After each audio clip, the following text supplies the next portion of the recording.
Tai apie Jėzaus Kristaus užrašus ikonose.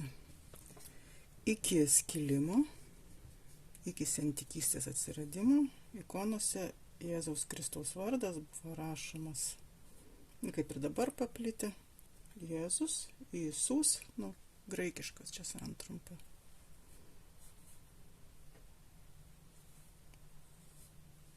Kristos.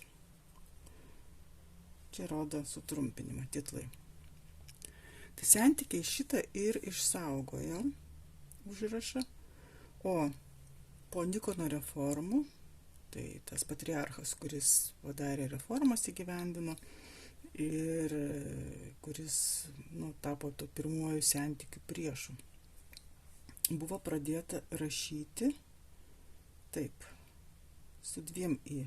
Pirma tokia, antra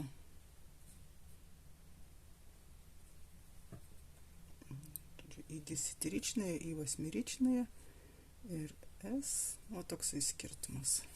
Čia gali būti taškiukai, gali nebūti.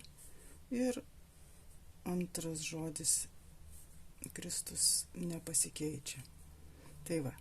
Tai vėliau dabartinė ikonografija sugrįžta prie to seno įrašo, bet 19 amžiaus ikonas gali skirti, ne sentikių, gali skirti šitas užrašas, o sentikių bus tik tai, vienareikšmiškai, tik tai toksai čia prie Jėzaus Kristaus.